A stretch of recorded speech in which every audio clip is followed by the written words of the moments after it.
Oi, vamos conceituar? Hoje eu quero falar um pouco sobre a reforma da Previdência. Um tema realmente bastante polêmico, mas de importância fundamental. Primeiro é importante considerar que a reforma da Previdência, a Previdência em si não é um problema, é uma solução. Solução para milhares de trabalhadores que perdem boa parte da sua produtividade ao longo da vida, no decorrer do tempo. Mas que o governo federal insiste em considerar como um problema. Por isso, encarar muito mais como uma ideia orçamentária e não como uma justiça social. A grande questão aqui dessa reforma da Previdência está pautada em três aspectos.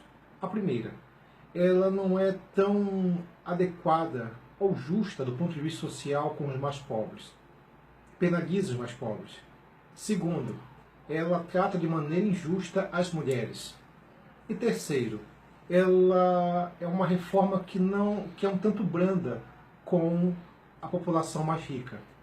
A gente pode dizer então nesse tipo de situação que a reforma da Previdência ela é necessária, ela é importante, até porque a população está envelhecendo, existe um déficit público. É importante então analisar essa questão orçamentária, mas devemos verificar que estamos num país pobre, desigual, talvez um dos mais desiguais do mundo. Então, aonde a população não consegue ter uma série de benefícios. É um pouco complicado, eu não sei se é ingenuidade ou cinismo por parte de alguns economistas do próprio governo, que insistem em falar que em alguns países ricos, como Noruega, Alemanha, Áustria, a contribuição que é dada pelas pessoas é bem maior em comparação a essa reforma. Mas devemos considerar que estamos lidando com países onde a qualidade de vida é muito melhor, onde o padrão de vida estabelece, na verdade, uma situação mais adequada. E não tem como comparar com o Brasil. A gente vai verificar que existe uma questão social. Veja o caso das mulheres, que eles tentam, nessa reforma, o objetivo é estabelecer um patamar entre homens e mulheres. É muito injusto. A mulher, ela tem uma carga horária tripla, a mulher muitas vezes tem que parar para cuidar dos filhos, a questão da maternidade.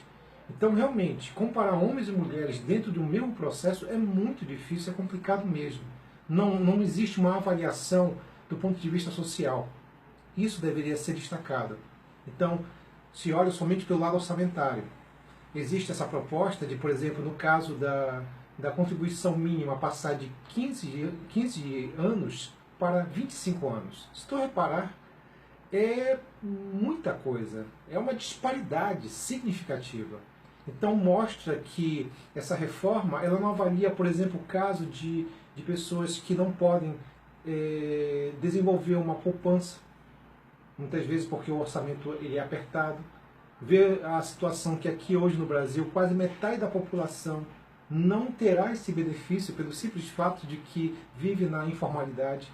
Não dá para comparar, por exemplo, um professor universitário com um trabalhador rural. Não tem como você comparar um advogado, em termos dessa reforma, um advogado, a profissão de um advogado ou de um professor, com um camponês, com alguém que trabalha numa função braçal, na construção civil, até porque esse último ele vai ter, na verdade, um desgaste físico até maior. Então, a gente pode verificar que a reforma ela não se adequa a uma realidade. Ela tenta analisar ou considerar que a região sul, o trabalhador da região sudeste, da região sul, é a mesma coisa da região norte e nordeste. Então, falta um bom senso. Falta, na verdade, uma avaliação mais adequada. Sabemos que a população está envelhecendo, sabemos que a natalidade é cada vez menor, quer dizer, há um envelhecimento e há uma diminuição da natalidade, isso é fato. Mas é preciso que haja uma avaliação do ponto de vista social e não somente orçamentária. Essa reforma acaba sendo injusta, por um lado.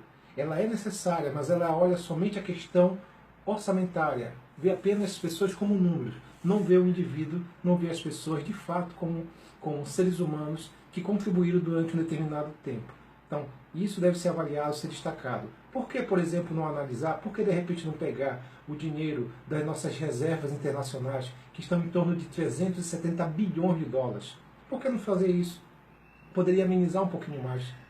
Por que não verificar a questão da corrupção dentro da própria Previdência Social?